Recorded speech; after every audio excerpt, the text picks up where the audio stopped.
Sa video natin ngayon, we will learn about the Mohr circle.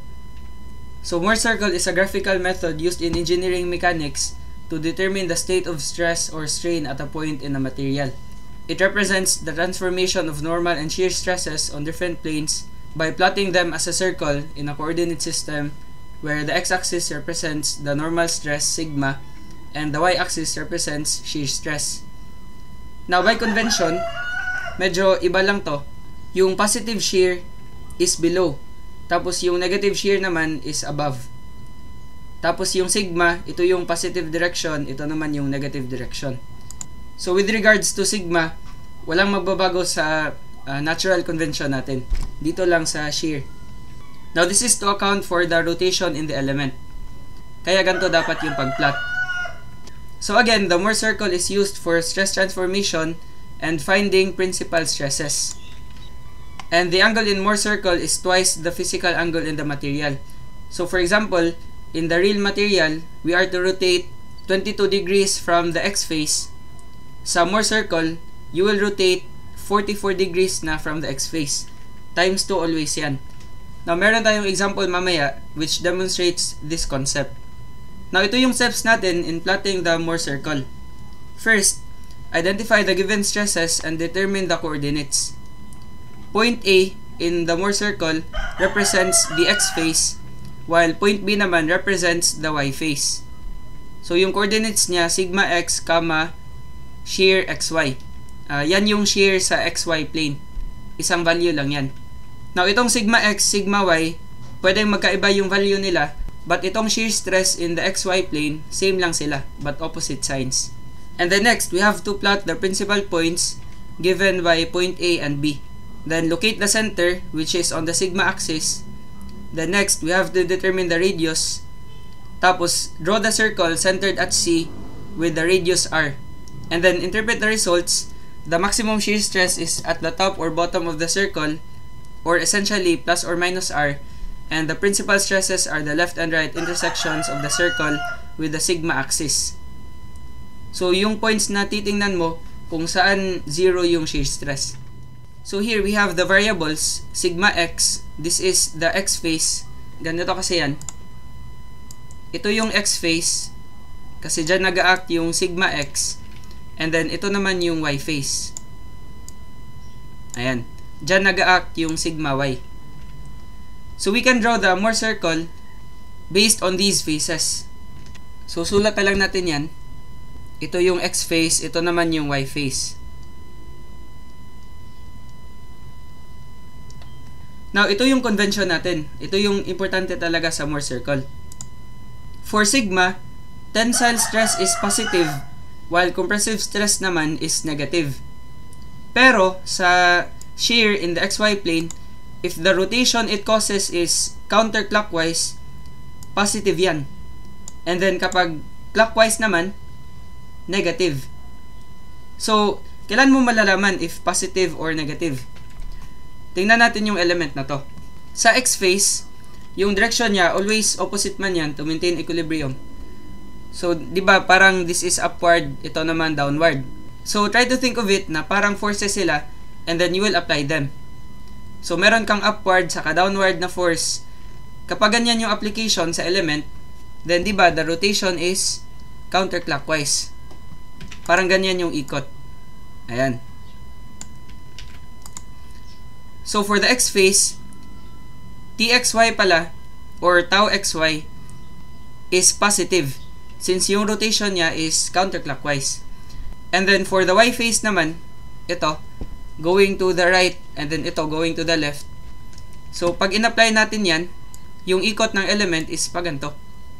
So, clockwise. So, kaya, use negative para sa y-face.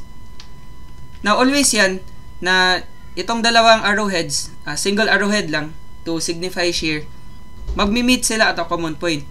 So, yung sa x-face, saka sa y-face, nag-meet dito. And then, ito naman, y-face, saka x-face, nag-meet din sila dyan. So, kaya always, magkaiba yung signs ng tau xy. Sige, so, plot natin yan. So, for sigma x, this is tensile, diba? Away from the element. So, positive yan. sulat natin x phase. This defines point A. Diba? So, this would be sigma x, comma, yung txy sa x phase would cause a counterclockwise rotation. Again, with application of these. But hindi yan force stress yan sila.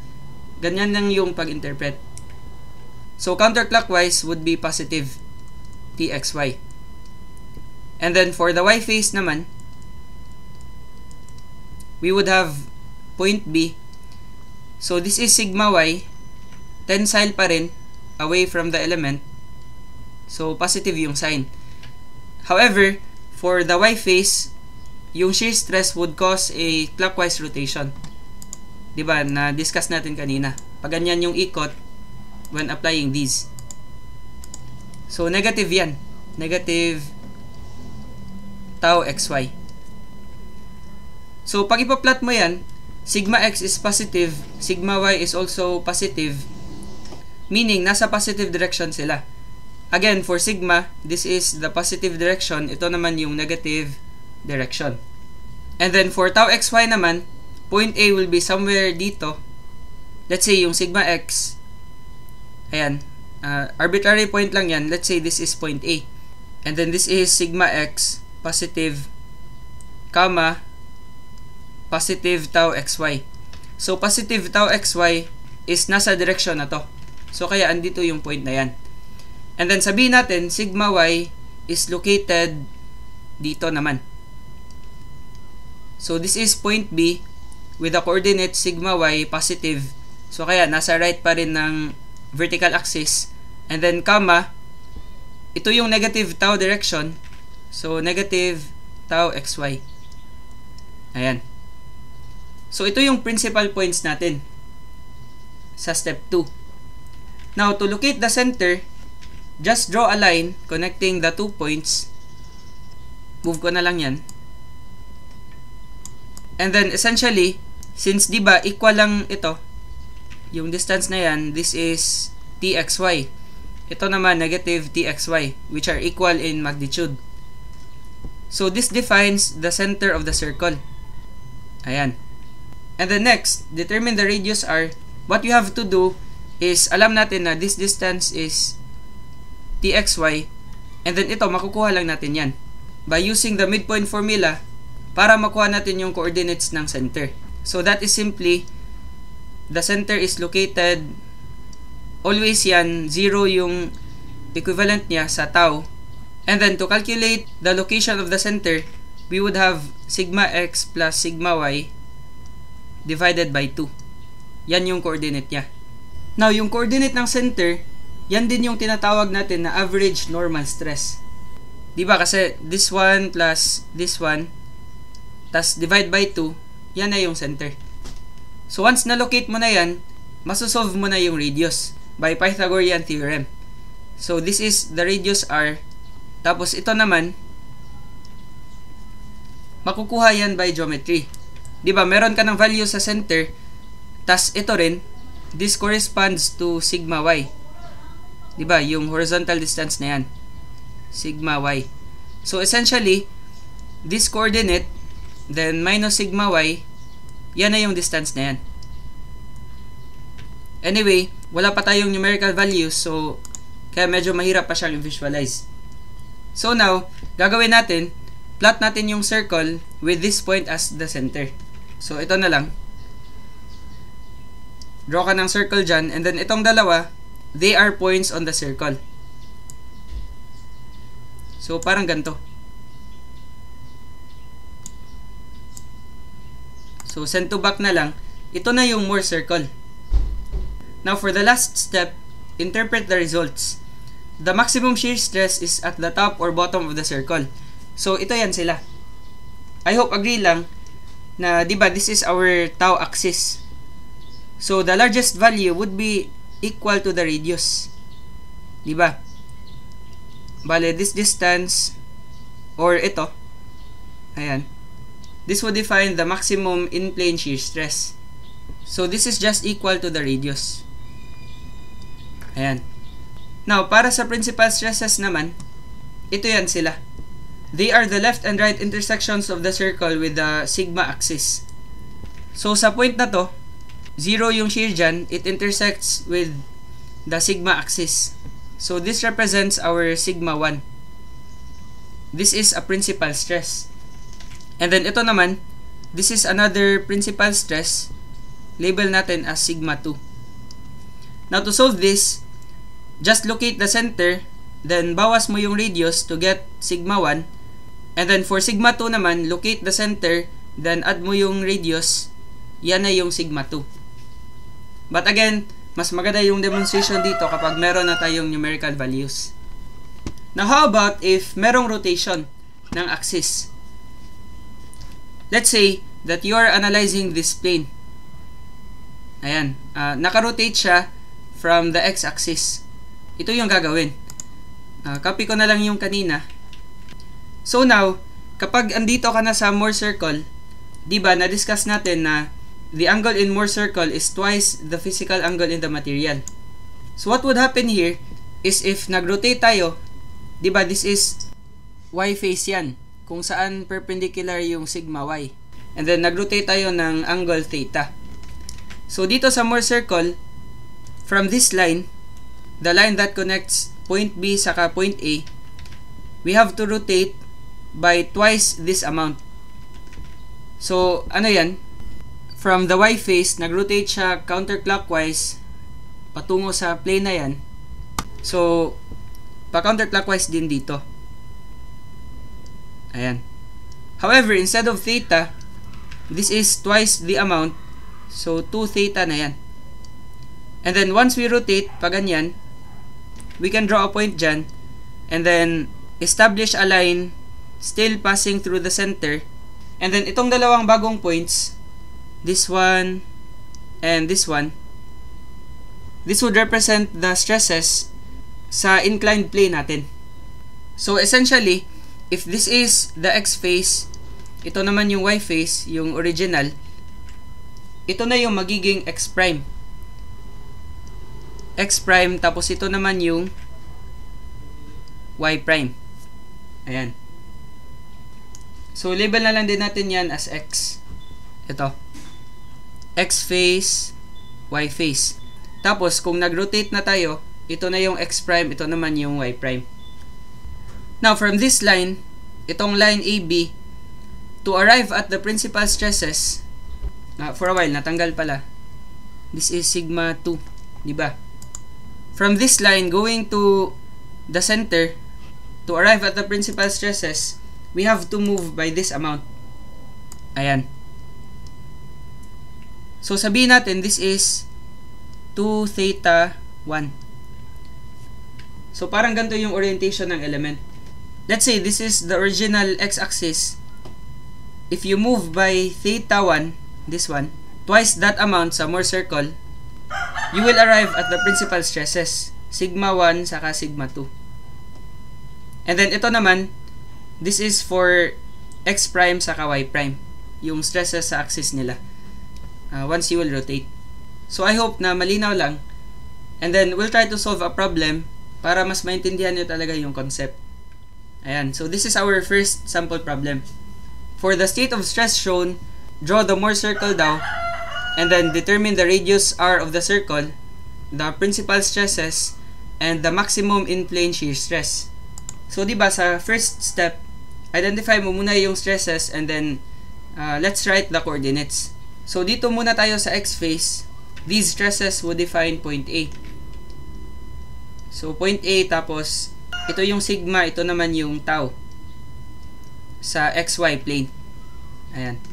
So yung sigma dyan, this is tensile, acting away from the element. So positive 20 pala yung sigma x. Ayan. Again, this is sa x face. And then point B is for the y face. Now, yung rotation ng tau xy, apply mo yan saka ito, upward, downward. Yung ikot is clockwise. So, di ba kapag clockwise, negative. Ayan. And then the value for tau xy is 30. Now, for point B naman, let's look at the y face. Ayan. Notice na yung y-phase 60 MPa. Tapos compressive since toward the element. So the sign would be minus and then 60. Comma, for the shear stress naman, this is to the left, this is to the right. So the rotation is counterclockwise pag in-apply mo siya. So counterclockwise is positive, magiging 30 yan, positive. Again, itong dalawang coordinates, same lang yan sila always, but opposite lang yung signs. So let's try to plot point A. Point A is located 20, so this is the positive direction. Ayan, 20 tapos negative 30. So yung 20 somewhere dito, and then negative 30, again, take note na ito yung negative tau direction. So andito sa point na yan somewhere. 20, negative 30 is, let's say, nasa point na to. Point A. Ayan. 20, negative 30. So, draw tayo ng line dyan. 20, tapos ito naman, negative 30. Para mas madali nating ma-identify yung distances mamaya. Now, for point B naman, negative 60. So, this is to the negative direction sa sigma. So, sabihin natin, andito sa point na yan. And then, negative 60, 30. So, yung 30, positive, andito siya sa direction na to. So, essentially, align to this. And then, para accurate yung drawing, draw na lang tayo ng line dyan. Tapos, same distance dapat from this point. Ayan. So, this is our point B pala. Move na lang din natin to. So now, this corresponds to negative 60. Ayan. And then, 30. So, draw a line connecting the 2 points, point A saka point B. Ito na yung magiging diameter ng Morse circle. And then, let's try to locate the center. Essentially, the center is located at this point. Now, to identify the coordinate sa point na yan, add mo lang yung dalawang sigma. So, for the center, this is essentially sigma x plus sigma y divided by 2. Tapos, 0. Always na yung center located sa sigma axis. So, our sigma x is positive 20. Then, sigma y naman is negative 60. So, 20 minus 60, and then divided by 2, 0. 20 minus 60, this would give us negative 40. Then, divided by 2, magiging negative 20. So, the center is at negative 20, 0. So, ito yung coordinates dyan. Negative 20, 0. Ayan. Now, itong drawing natin, hindi pa yan nakascale. So, yung technique ko dati, para ma-scale ko siya talaga, once I am able to identify the center, doon ko na i-draw yung coordinates. So, bale ganito. Retain lang natin yung point B saka point A. And then, diba, alam na natin na yung center is located negative 20 to the left of the vertical axis. So, pwede natin yan tanggalin. Ayan. Kasi mas maganda pag alam nyo kung paano siya i-plot talaga sa using your paper. Since hindi naman pwede gumamit ng software para sa quizzes. So, di ba, alam na natin na ito yung center. And then, we also know na yung coordinate ng point A is 20, negative 30. So, if negative 20 yan, ito 20 din. Meaning, from the origin, same distance dapat sila. Negative 20 yan, ito 20 rin dapat yung point A. So, move na lang natin yan. Let's say it's at this point. Ayan. Para ma-scale talaga natin. So, this distance and this distance are both equal. And then, for point B naman, negative 60, 30. So, andito yan sa point na yan. And then, di ba, negative 20 saka negative 60, ratio nila is 3. Tatlong negative 20 is negative 60. So, draw tayo ng line dyan. And then, copy natin 3 times. Ayan. Tapos, ito. So, negative 60 is located right here. Pag isa-scale mo talaga. So, remove natin yan. And then, this vertical distance must equal the vertical distance here. Diba? So, yung point B, actual location niya is dito. Ayan. Ito lang ha, pag gusto mong scale talaga. So, again, we connect a line from point B to A. So, this is now our center. Draw tayo ng circle with point A and B included. So, parang ito yan. Ayan. So, this is already our Mohr circle. Now, tapos na tayo sa letter A. Draw the Mohr circle. Now, next, we have to determine the radius. So, ano na lang, group ko na lang yan. And then, palakihin natin. So, now, I hope na agree lang, we can draw a line here. Ayan. Horizontal line, saka dito rin. So, this would now constitute a triangle. Now, this height is equal to 30. Diba? Kasi yan yung TXY kasi. So, if this is 30, ano naman yung distance na yan? The center is located negative 20, so to the left of the origin. Therefore, this distance is equal to 20. And then, ito naman, this point is located 20 to the right of the origin. So, kapag 20 yan, ito 20 rin, this distance pala is equal to 40. Ayan. Or simply, just use x2 minus x1. So, parang ito yan. x2 is equal to 20, x1 is equal to negative 20. So, this would be 20 minus negative 20. This is equal to 40. Ayan. So, ito yung distance na yan. x2 minus x1. So, diba, considering this triangle, the hypotenuse is just equal to the radius. So, label natin yan as r. And then, r would be equal to square root of 30 squared plus 40 squared. So, this is equal to 50. So, the radius of the circle is 50 MPa. And then, that corresponds to the maximum in-plane shear stress. So, stress maximum is equal to 50 MPa. Now, paano naman for the principal stresses? For the principal stresses, diba, ito yan sila.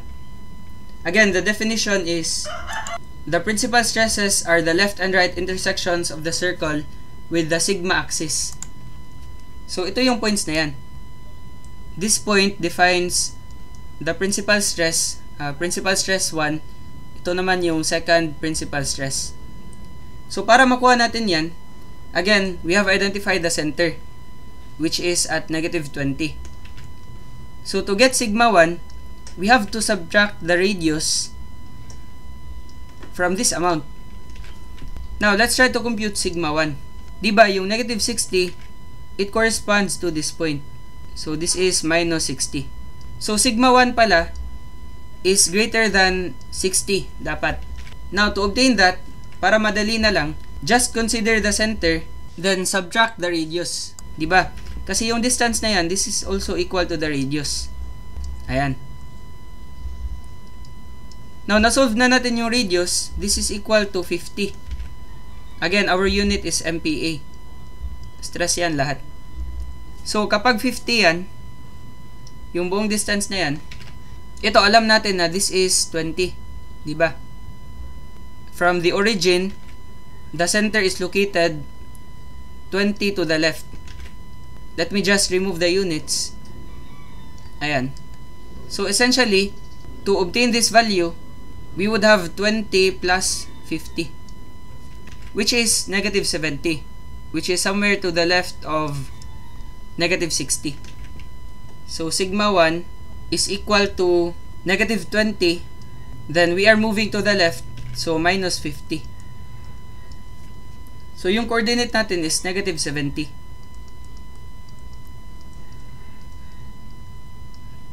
So, this is sigma 1. Ayan.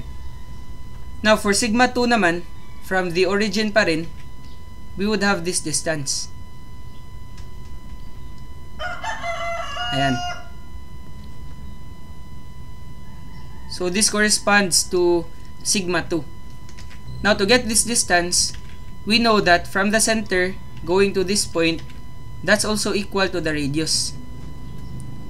So, parang ito yan.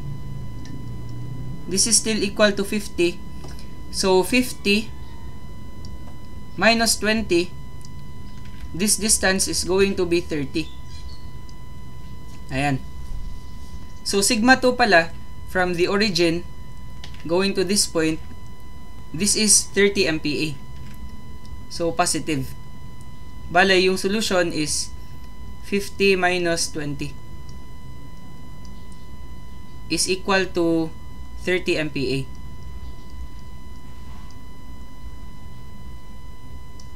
However, we can make an alternative sa equations na to.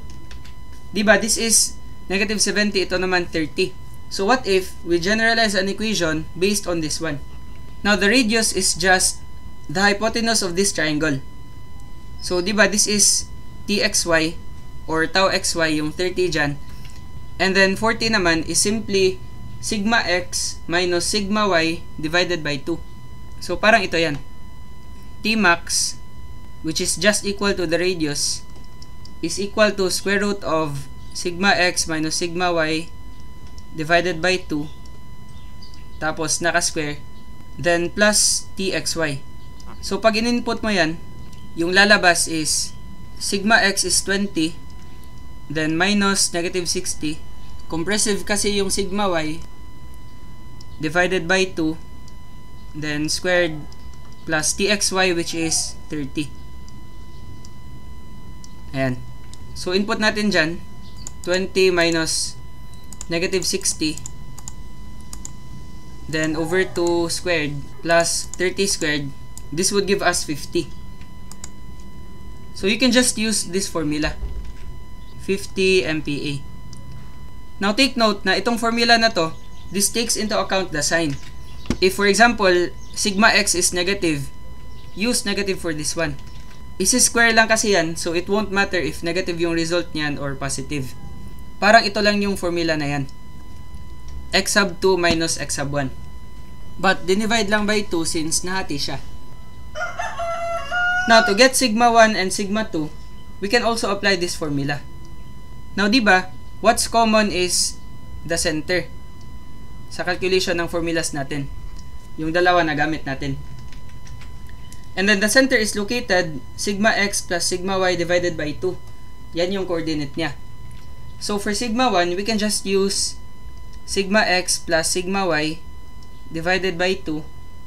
Yan yung location ng center. Then just add or subtract the value of r, which is t max. Diba?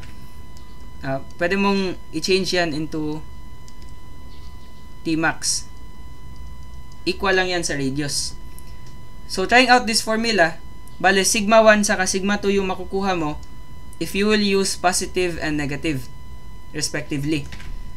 So, let's try to use positive. We would have sigma x is 20. So, 20. Then, sigma y naman is negative 60. Then, divided by 2. Add natin yung radius. So, the radius is 50. Equals. Now, adding the radius, parang ito lang yan. Diba? 50 minus 20. Yung result niya. 20, then minus yan, minus 60 divided by 2 plus 50. So, this would give us 30. Now, for sigma 2 naman, move ko na lang to. For sigma 2, still use the same formula, but subtract na yung 50. Plus minus kasi yan. Now, sa computation natin ngayon, yung sigma 1 yung naging 30, tapos sigma 2 is magiging negative 70 siya. Kasi yung plus kasi na sign, ginamit natin sa sigma 1, then yung minus para sa sigma 2. But it doesn't matter kung iba siya kasi yung principal stresses lang din naman. And then, just pick the larger value para sa maximum principal stress, then the smaller value is the minimum principal stress. Hindi magmamatter strictly yung sigma 1 saka sigma 2, kailangan equal sa ganyan. So same pa rin, 20 minus 60 divided by 2, but this is now minus 50. So change mo lang yung sign yan, equals, we have negative 70. And then this is MPa. So you can just use this formula directly. This one and this one. But in order to memorize this formula, mas maganda pag if you will orient yourself with the drawing muna. Once na master mo na yung diagram, you can just readily use the available formulas. So highlight natin yan. Use this for the principal stresses, and then for the maximum in-plane shear stress, you can use this formula. However, merong mas magandang way para dito. Meron kasi tayong calculator technique for Mohr circle. Now, this calculator technique is for ano muna? Yung walang rotation pa. Walang rotation ng axis. So, ito yung gagawin. Tawag natin dyan is Pollock-Soy method. Identify na lang natin dito. This is negative 70. Ito naman 30. Yung nakuha natin kanina. Ayan. Now, to use your calculator, just press mode, then use the statistics function, stat, then go to linear. Ayan. So, I will just use my Canon calculator, since ito kasi yung allowed sa board exam. So, mode, then stat, tapos linear, 2. Now, dito sa x sa y, input mo yung coordinates. So, x, y. Diba sa x face, meron tayong 20, negative 30. And then for the y face, negative 60, 30. Ayan. So input mo lang yan, 20, then negative 30, tapos negative 60, then positive 30. Ayan. Now what you have to do next is to press AC. Now yung tawag natin sa calculator technique is Pollock-Soy method. Since we have to use polar. Polar, then sigma x, sigma y. And then to get the principal stresses, just add x bar. Then plus or minus. Now, itong value na to, this is just similar. Diba, ito yung formula natin. Plus minus T max. Parang ito yan. Plus minus yung polar sigma x, sigma y, yan din yung radius. So, kulayan natin. This expression is the radius. Now, itong sigma x naman, this would define the center of the Mohr circle. Diba, yung sigma x plus sigma y divided by 2, ito yung expression na yan. So, this defines the center. In case na tatanungin siya. So, balik tayo sa calculator, press apps to access the functions, then dito tayo sa S bar, 5. Now, press X bar, ayan, notice na this is negative 20, which is the location of the center. Diba? So, lagyan na lang natin ng C. And then, input daw natin yung Pollock-Soy. To input polar, just press shift, and then the plus symbol. Ayan, pol, and then apps. Input natin yung sigma x saka sigma y. So, S var, then sigma x. Ito yan, yung 3. Then, comma, shift, then close parenthesis. Then, apps ulit, S var 5. Then, sigma y, 6. Ayan. Press equals, we get 50. So, yung 50 dyan, diba, ito yung radius or the maximum shear stress, in-plane shear stress, Tmax. Ayan. Now, itong angle na yan, 36.87, it's this angle. Para alam nyo lang. Let's say this is angle alpha. 36.87. So, diba, makukuha natin yan by using arctangent. Arctangent of opposite over adjacent. So opposite is 30, adjacent is 40. Ayan, 36.87. Diyan lang galing yan. In case you are wondering kung ano yung value na yan. So input mo lang yung barred x, then plus or minus poloksoy. Dito na lang tayo. Press apps ulit. Then svar, tapos barred x, 2. Plus or minus equals, this is 30. So yan yung value kanina for sigma 1. And then for sigma 2 minus, we get negative 70. So yung dalawang values dyan, 30 saka negative 70, yan na yung sigma 1 saka sigma 2. So ito yung calculator technique for the principal stresses. Now iba naman yung calculator technique kapag nag-rotate na tayo ng axis. Nag-rotate tayo ng plane. So we will cover that sa next video natin. Let's first solve the problem conventionally, then apply na natin yung calculator technique right after. So recap lang tayo. Itong barred x, di ba, yan yung center. And then the center is also called the average normal stress. Ayan. And then this angle is also valuable since meron kasi mga tanong na ano yung angle of rotation dapat to reach the principal stress. So di ba, this is in the Mohr circle world, which is times 2 sa physical angle ng material. So for example, it is asked, at what angle theta must any of the face be rotated to reach the principal stress? So yung alpha dyan is equal to 36.87 tapos degrees. To get theta, just divide this by 2. Ayan. So ano yung value niya? We get 18.435. Ayan. So this is the angle theta to reach the principal stress. Now after this, we have to check the condition. So diba, ito yung y face. So let's say with respect to the horizontal, going to the principal stress, diba andito yan sa horizontal axis, we have to rotate the element clockwise from this line going to the horizontal axis. We are moving clockwise. So again, sa real world, half lang yan. If this is 36.87, 18.435 yung sa physical material. So, clockwise yan. Therefore, if we are to put a sign convention, dapat negative yan.